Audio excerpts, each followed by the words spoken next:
Hello, I'm Dawn Payne, and this is Empowerment TV, where I help you create your dream life and business. Today, I have a very special guest joining me. He is kind, he is smart, he is brilliant, and he's been very successful. I'm very grateful to call him my friend and to introduce him to you. So I have Brian Moses with me today for an interview. Brian has sold more than 3,500 homes in his career. He's been ranked in the top 10 for a major real estate franchise, and that's from over more than 140 agents, 7 consecutive years. And he's twice ranked number 2 in the world. During his illustrious career, Brian sold more than 400 homes annually, producing sales volume in excess of 100 million and making 3 million per year in commission income. In his best month, Brian recorded more than 60 sales and generated over $400,000 in commission. Yes, that was in 1 month. Today, Brian is a sought-after speaker, moderator, panelist, and industry expert throughout the US, Canada, and Europe, delivering his message and distinctions with agents and industry professionals to help accelerate their income and productivity. Let's welcome Brian. All right. Hello, Brian. Welcome. Good morning. It's so great to see you. Well, thank you so much for joining me. I'm super excited to hear your insights and what you have to share, because I have already learned lots from you personally. So thank you for joining me. Well, the feeling's mutual. The feeling's mutual. Yeah, so grateful for you.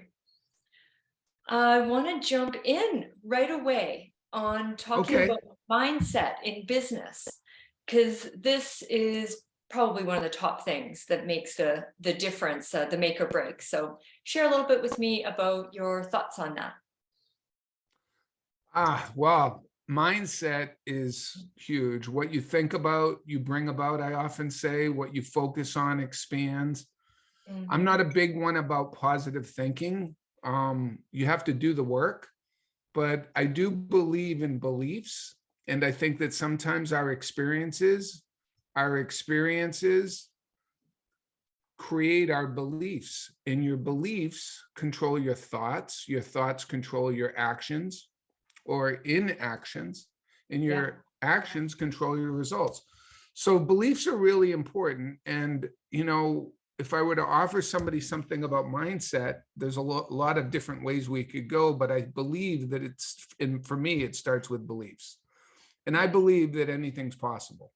Regardless of the adversities that you have in life, miracles happen.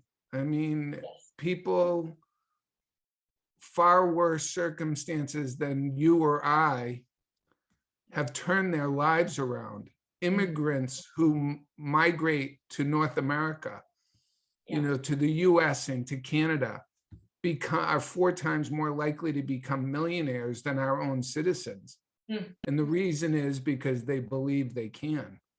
So I'm a big believer. I've raised my kids to believe that anything's possible. Mm-hmm. They've proved me right. Yes, they have. So, beliefs are a good one. So we, if you want to go wider, we can. The second thing that I think would be worthy of talking about, Dawn, is that little voice in our head. Mm-hmm. Right? We have the voice that says, you can do this, you can do this. And then you have the other voice that says, not for you. No, no. What are you, crazy? No, you can't do that. So you've got to listen to that voice in your head. And I mean, you know this as well, if not better than I do. You've been such an instrumental part of my growth in life, that, our language patterns, we talk to ourselves, that voice in our head. Yes. Well, you can control that voice. You can raise your awareness to be conscious of what that voice is saying right now. Is it supporting you or is it holding you back? And if it's holding you back, tell the voice, like, look at that inner voice. I don't know if it's on your left or on your right, or if it's behind you. Give them a little slap, a punch, and say, get out of here, and then control your voice and say, I can do this. I'll give you a quick example and then I'll shut up and let you No, it's run with good. it. This is great. I have questions But of course already.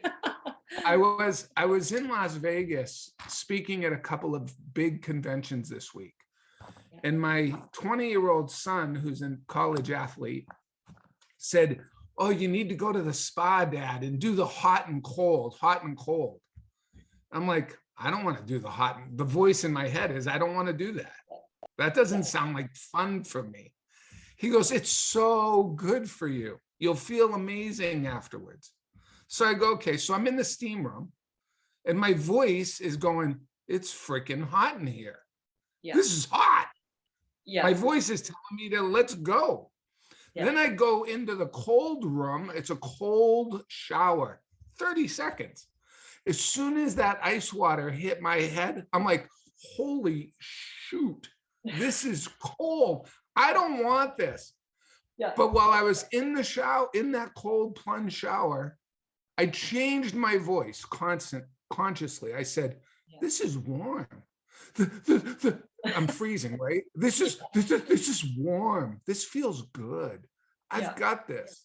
And by doing that, by changing the voice, it was tolerable. It was pleasant. It wasn't painful. So that's how quickly it can happen when you change your voice. Yeah.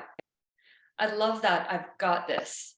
I think that's a really simple but important one that can like just change it. Like, I've got this. I'm doing it. I'm good.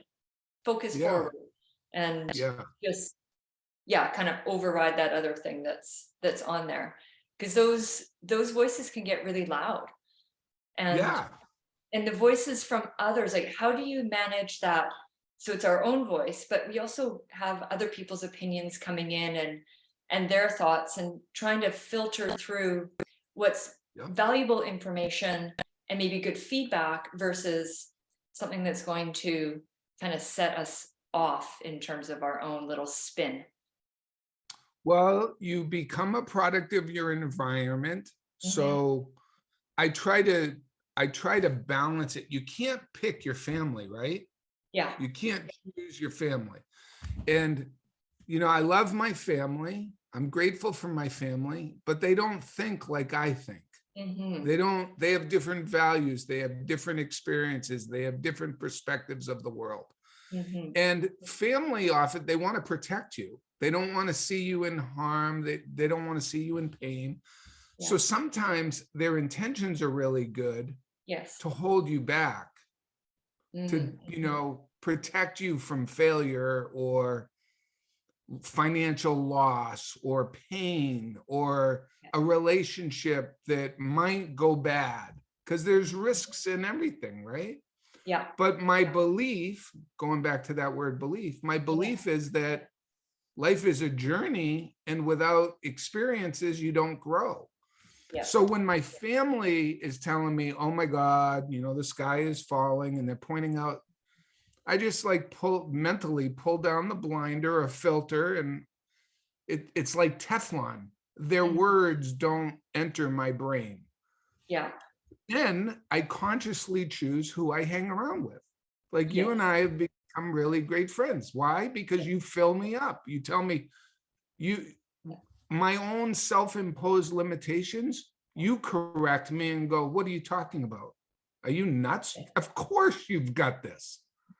And I find people like that in my life that believe in me, that push me, that stretch me, that, I'm like, oh, you can do this? Oh, well, I guess if Dawn believes I can do this, I guess I can do this. I better not let Dawn down. I better go get it. Right. So that's how I deal with it. I just have an awareness. And if you have, sometimes there are people in your life, it's time for a season to end. Yes. It's time to move on. And it doesn't mean that you have to be belligerent, hurtful.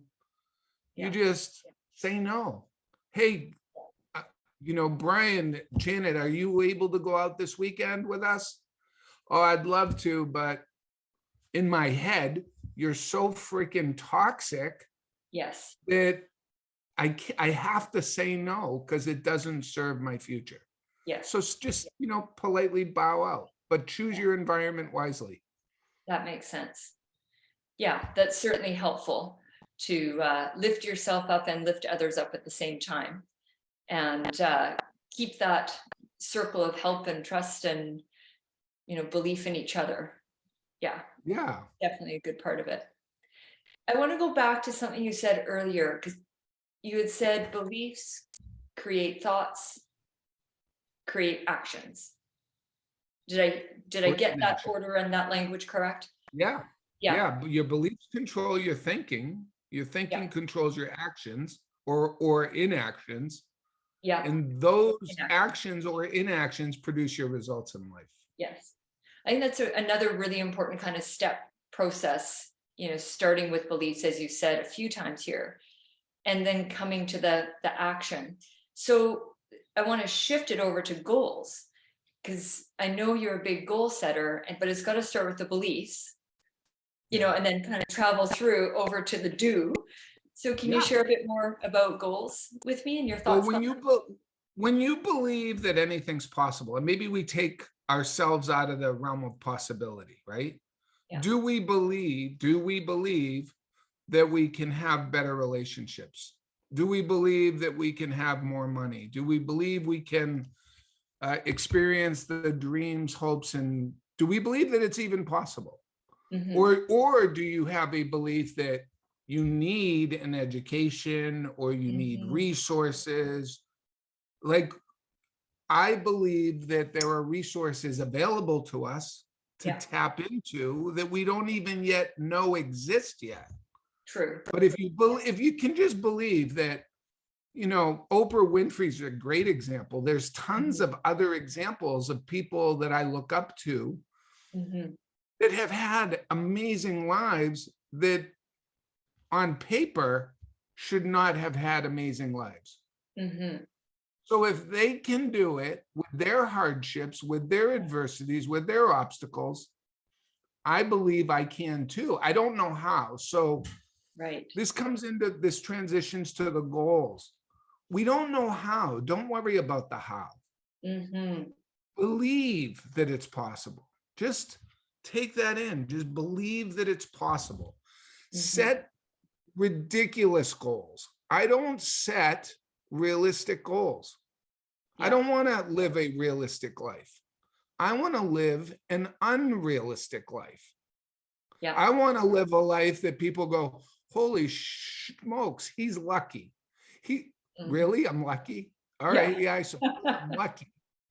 You have to do the work too, right? Yes. You have to want it. You have to want it. So set big goals. Create a vision board. You and I were talking about this, on our get together call over Zoom. Yeah.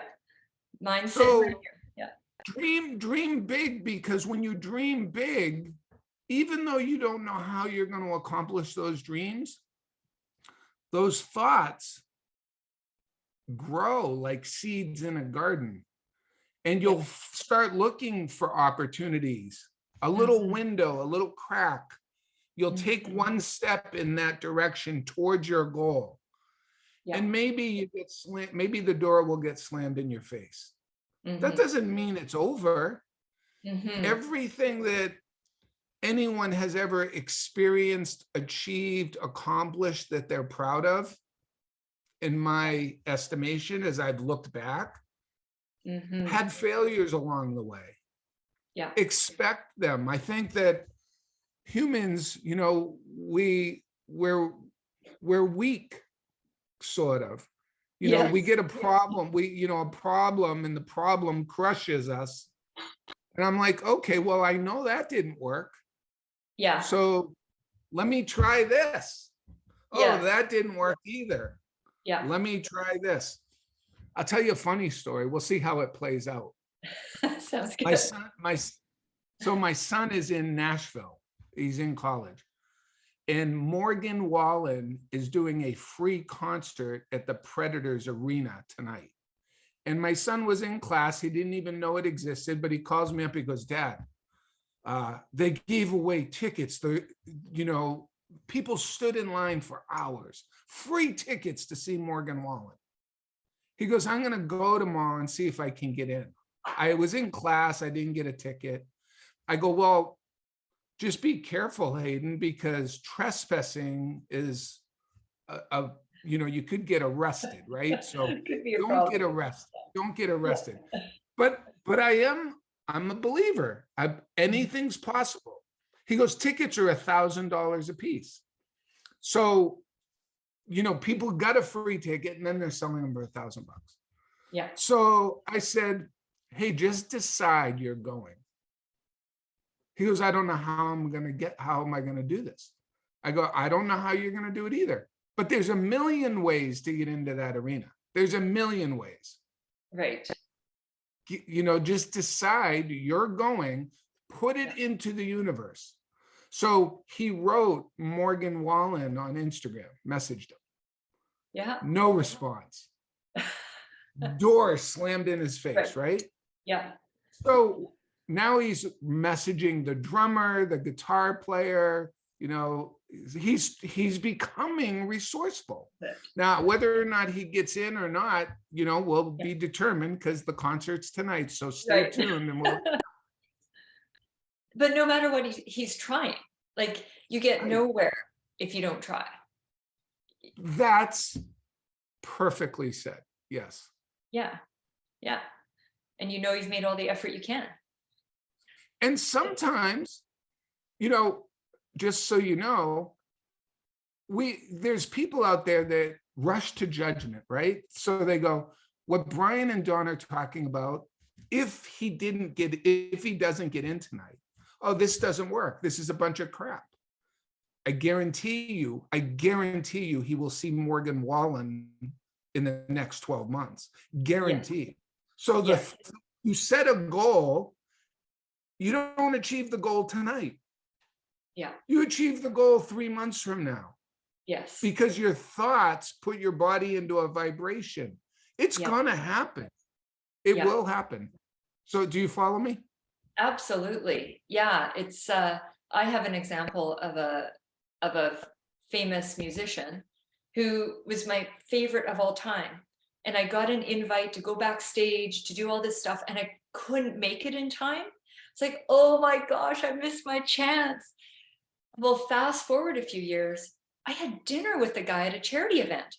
Like, he sat at our table, and my friend bought, like, as a charity, bought his time, in essence, to sit with us. And I could have never sat down with him for dinner if I hadn't wanted to meet him at some point. But I had a door closed, right? I had a huge opportunity, an invite by someone, free ticket, the whole thing. I just literally couldn't get there in time. I thought it was after the event. Anyhow, I didn't know I was going to meet him. Right. I knew he was playing at this event, but I didn't know. And yeah, it was amazing. So you just, sometimes you also have to just let it go. And then, continue on with life and the other goals and the other things. And these things come to us in the right time. Yeah. I love it. Well, I hope he gets in. But if he doesn't, yes, he will get to meet him. It's almost good. It creates resilience, right? It creates resilience. And how badly do you want it?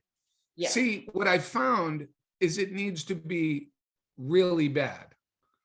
Meaning, you don't get what you would like in life. You get what you have to have in life. Yes. Right? Yeah. So I know my son loves Morgan Wallen, and I know that he wants to see him, and it's not negotiable. He's going to see Morgan Wallen live. Yes. It may not be tonight, but it's going to happen because it's so important to him. It's a must for him. Yes. And when we set wishy-washy goals, I'd like to make more money, or I'd like to take my kids to Disney. Oh, but I can't. I don't know how I'm going to pay for it. You didn't make the decision in the first place. Yes. You need to make the decision, and the decision needs to be non-negotiable. and you don't need to know how. I really believe, and this is important, just in all my years of experience in life, the how doesn't matter. People get paralyzed because they don't know how.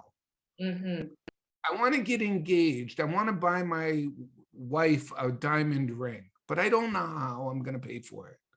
Well, it doesn't work that way. It works with, I love her. I'm going to marry her. I want to buy her a ring. This is the ring that I want to buy her, and I'm going to buy her the ring.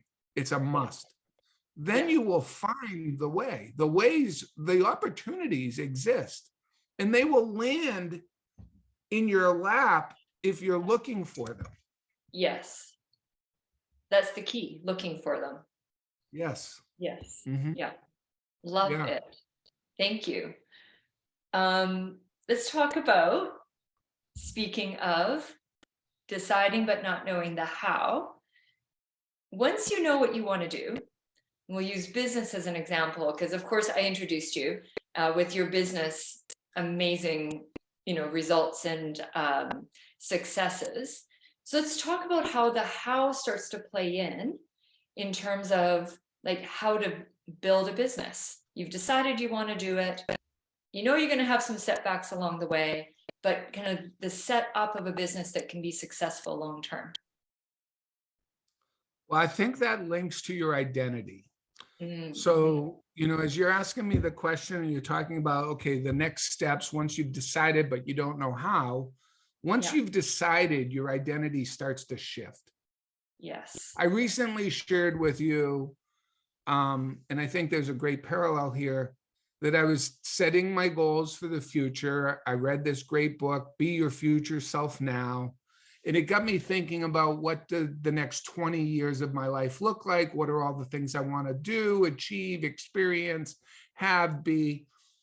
And as you're thinking, I recognized, I'm like, where did this come from? I want to be alcohol free. I want to be alcohol free.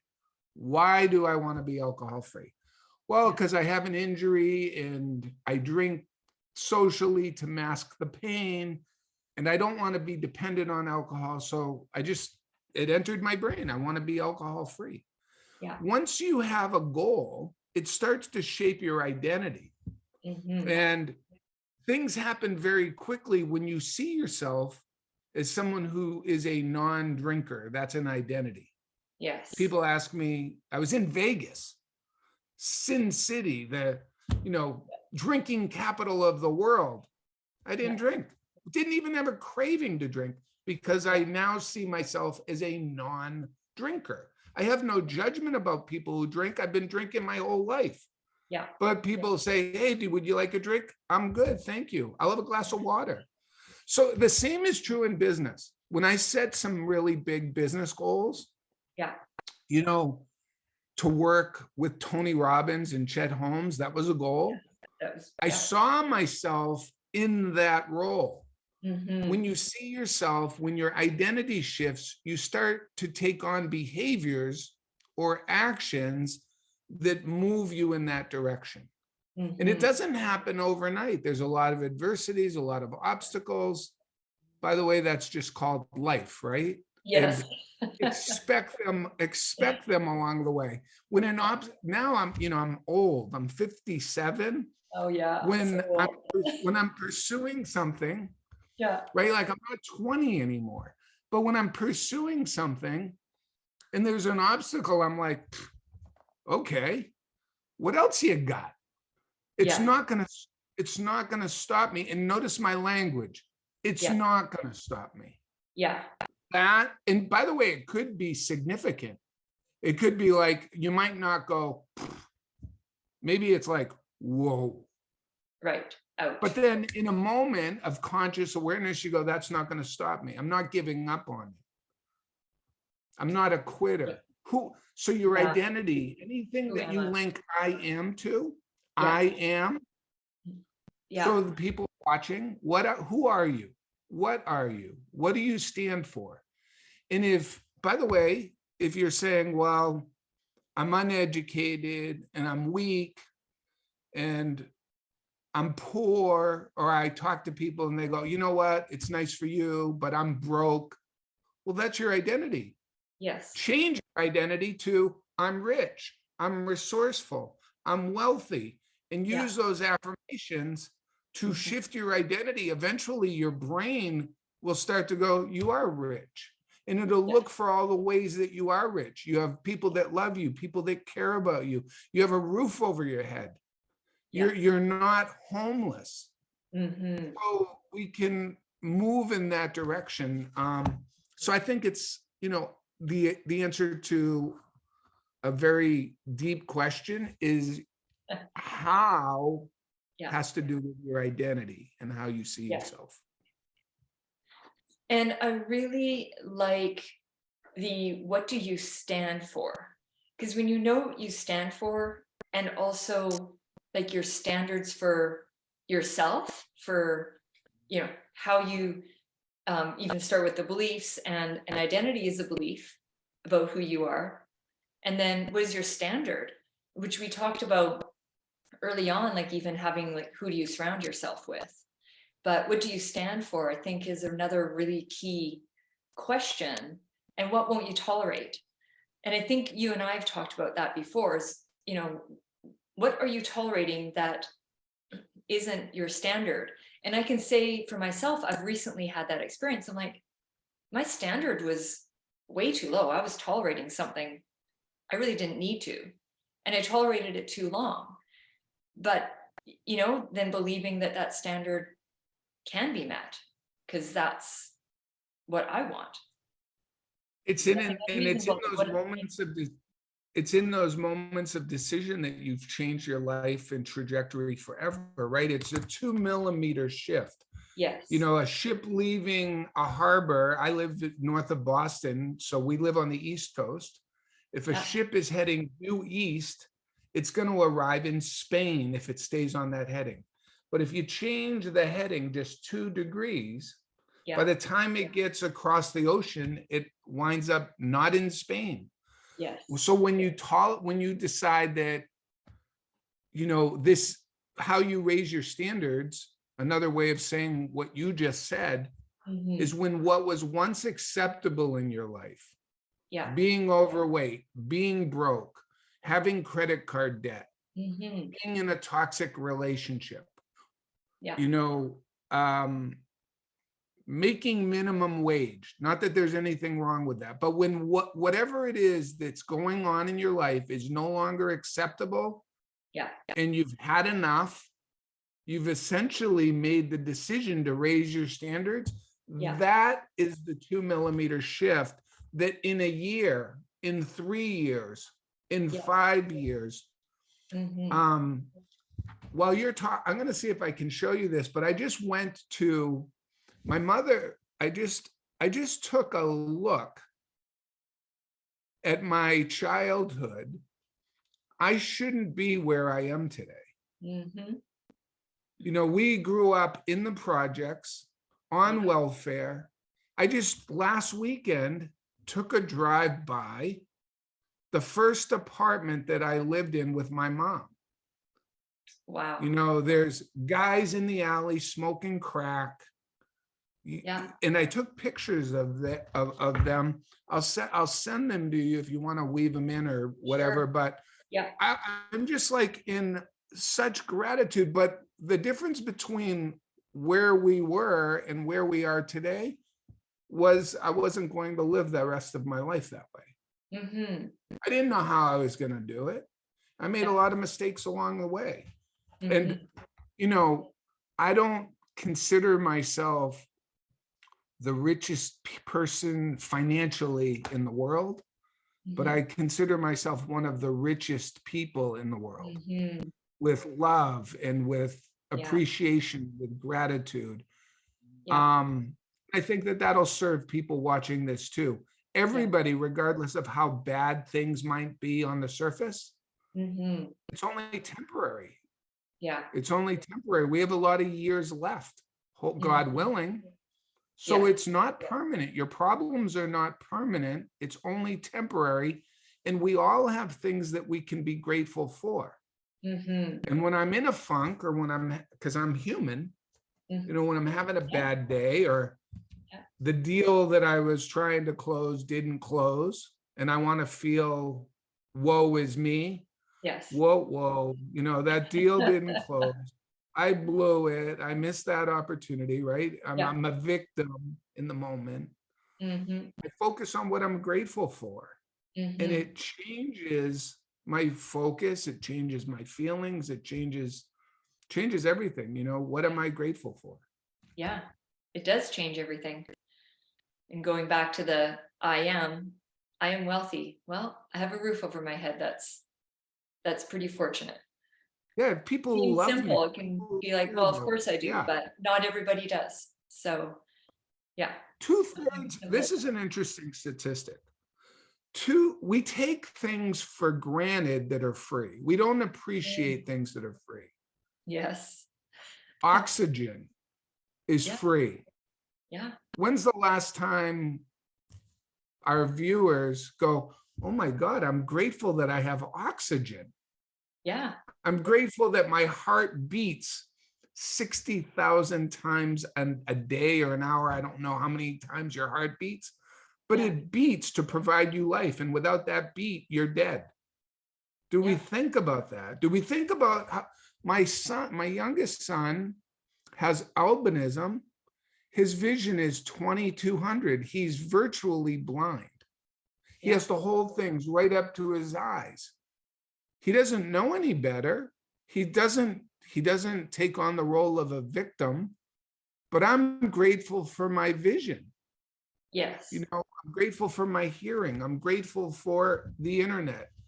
So what you focus on, you feel. We can choose to bitch about things in life because problems are all around us.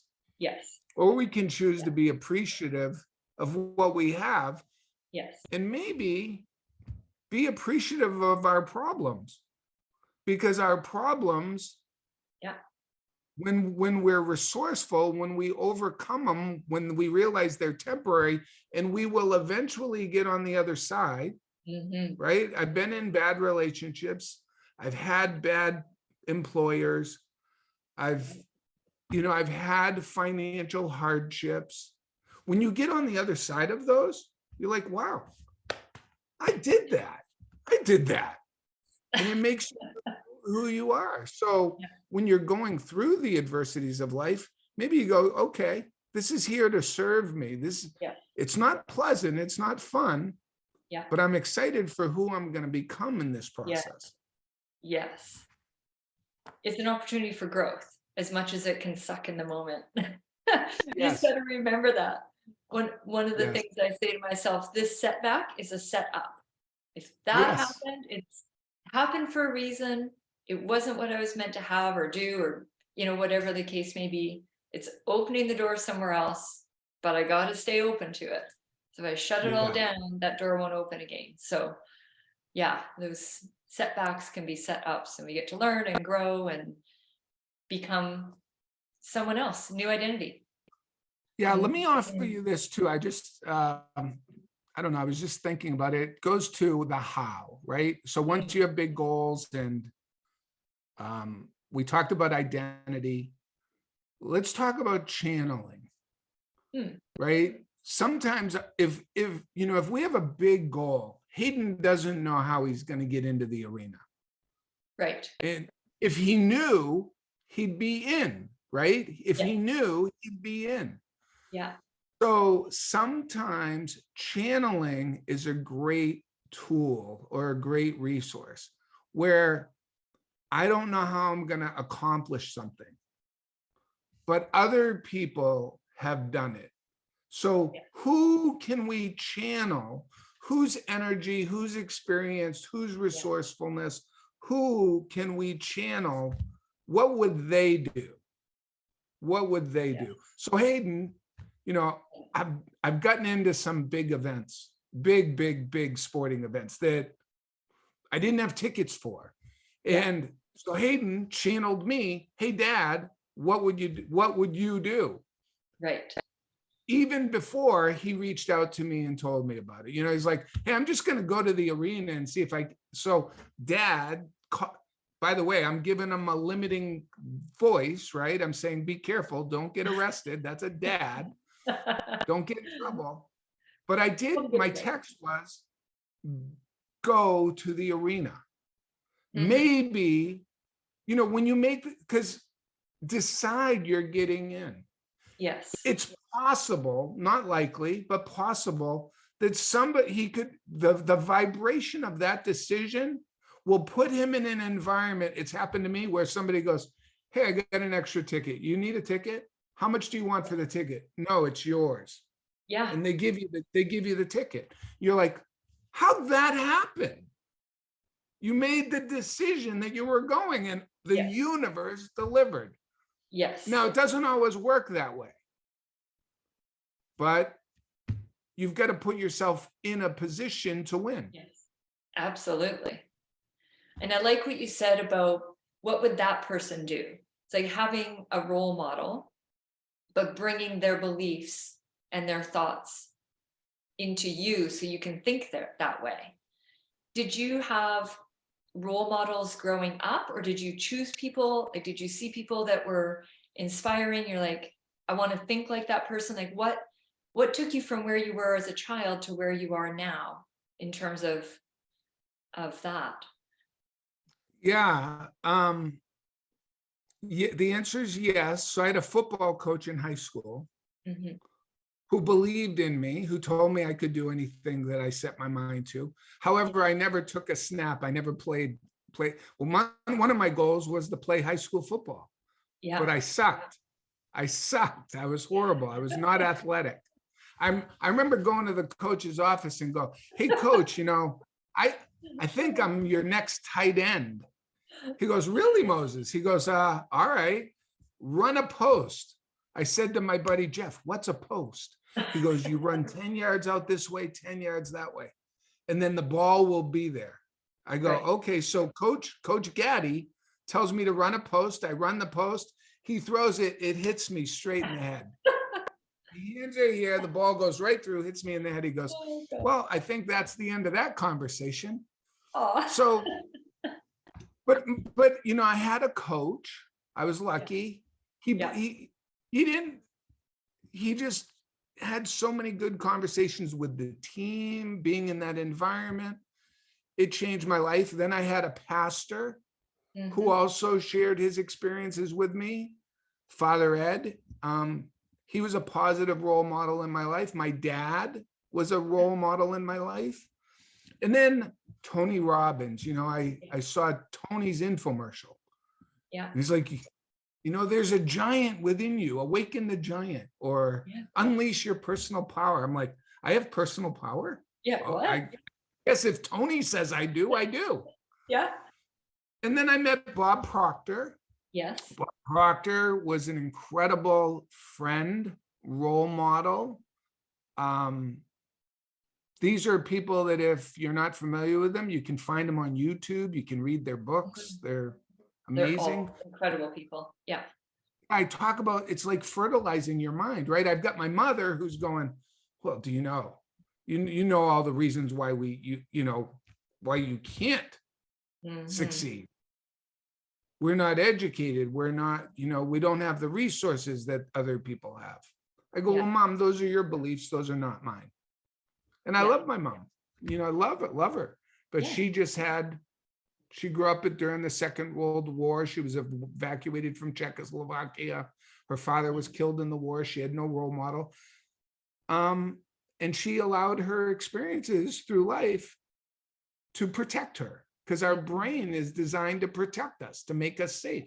So it's much easier to not go for it, because when we don't go for it, we don't have pain.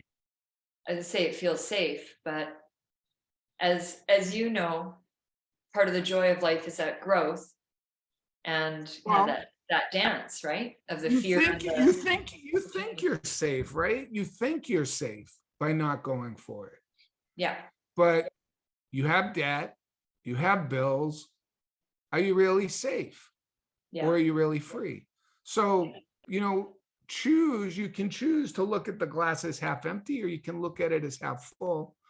Yeah. And I'm not here to say that my life has been a bed of roses and a cakewalk, and I've had a lot of adversities in life. Yes. But the principles that you're drawing out of this conversation, Dawn, great questions, Yeah. beliefs, identity, decisions, standards, those are all things that will change a person's life.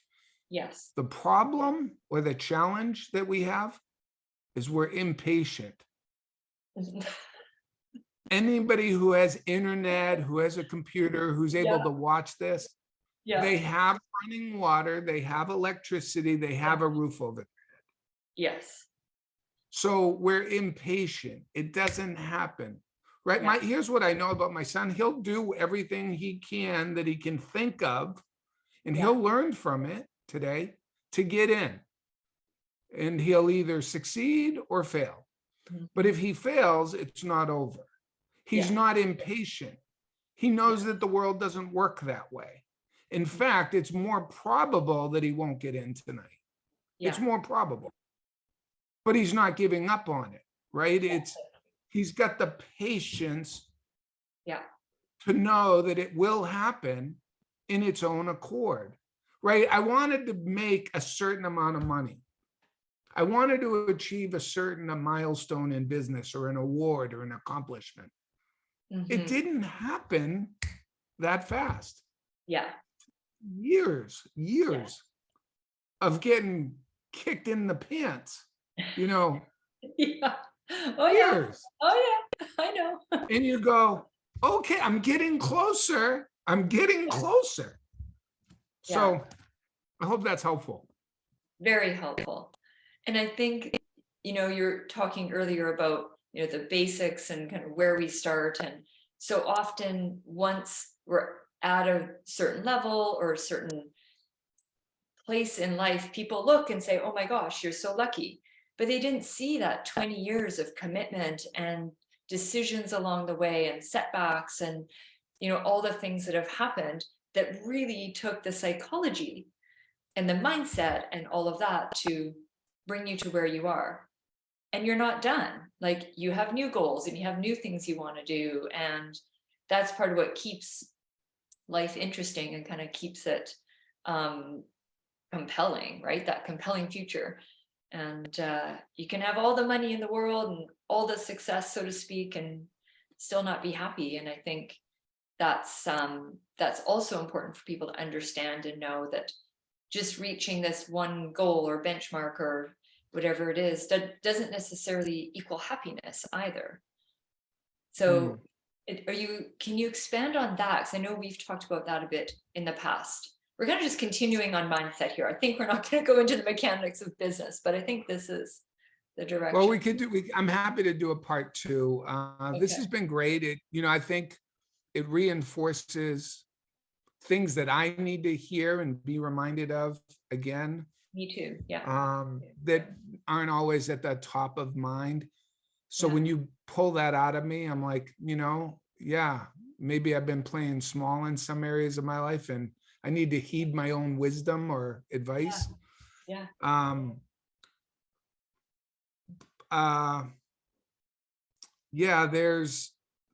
I lost my train of thought for a second here.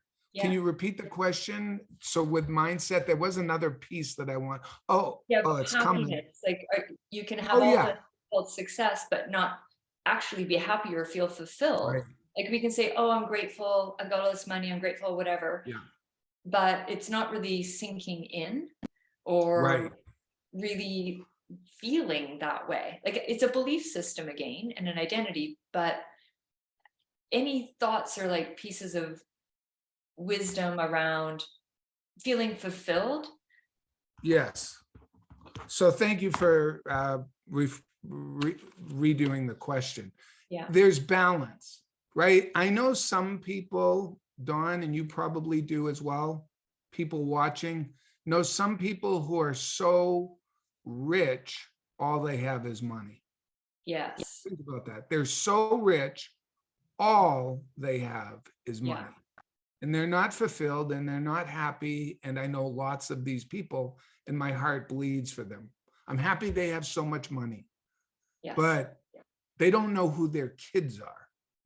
Yeah. You know, that's not my life. So I think everybody needs to define success. I've done it in 5 specific areas. Yeah. One area is personally and relationships. So number 1 equity of life is, what are my goals personally? What are Yes. my goals with relationships? You know, my spouse, my kids, my close friends. What are my relationship goals? Because what Janet and my kids like to do, I don't necessarily like to do. Yes. My youngest, he's the complete opposite of my oldest. He's very opposite of me. He's very into things that I don't know anything about, right? I'm a football sport fan. So he's really into Formula One race cars. Mm-hmm.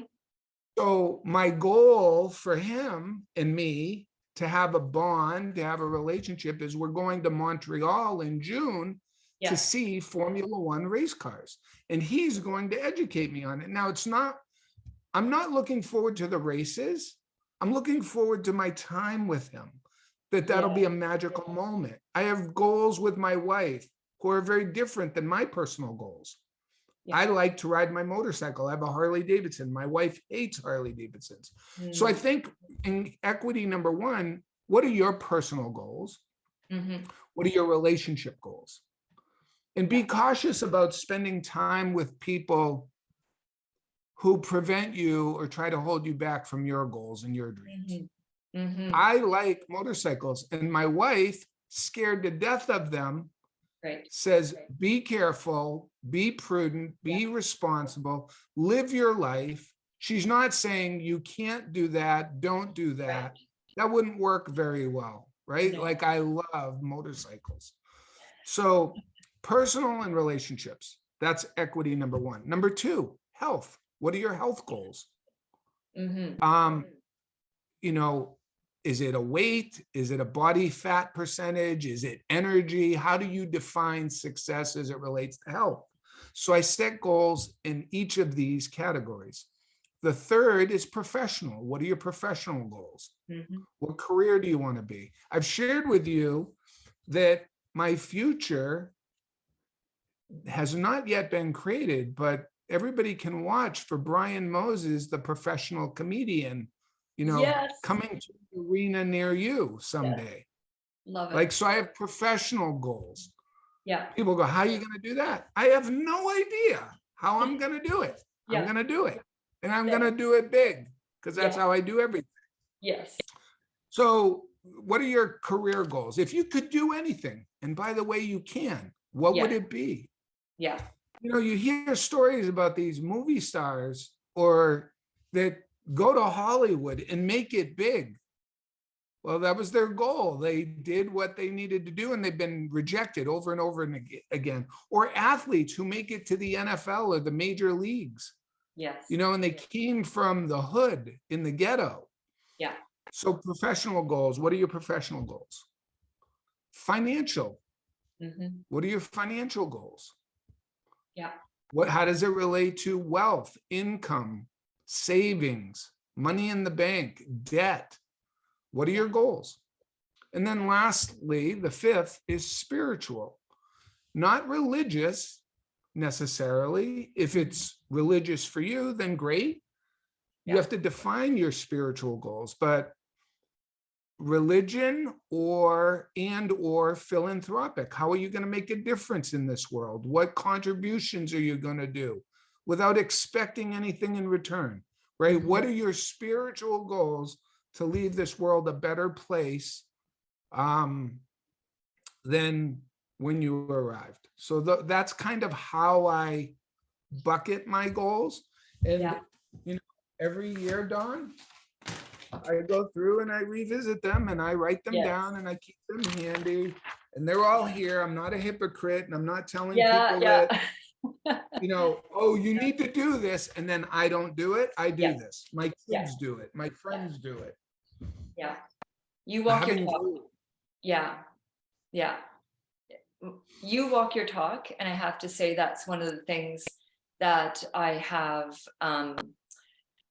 well, I really appreciate about you. You're just straight shooter. You say, this is what my goal is, you go for it. And any advice you give, I know you've taken yourself, and or you will take a moment to look at your own stuff. And I have certainly taken some nuggets away from this, and I am always grateful to have you in my life and to have you as a confidant and one of those great voices and people to surround myself with. So thank you for the friendship, and also thank you for sharing your wisdom. I think this is invaluable for those who are listening and watching. I hope it serves and at least gets people thinking, right? Thinking, because thoughts become things. So if we've inspired somebody to have a thought that they didn't have before, that's a good thing. Yes. And just be open to those thoughts that enter your head. It's not an accident that I want to be a comedian. It entered my head. I wrote it down. I'm like, that feels kind of good. I think I'd like to do that. Yeah. Let that come through you and believe that you can. And one day it will all happen. Yeah. All right. Well, Thank Dawn, you so it much. was so awesome. Thanks Yes. for having me. Yes. And I appreciate you. You're awesome. I appreciate you too. Take care. Thank you for joining us for Empowerment TV. And remember, keep believing in yourself and keep believing in your dreams. You have everything it takes to make them all happen. I'll see you next time.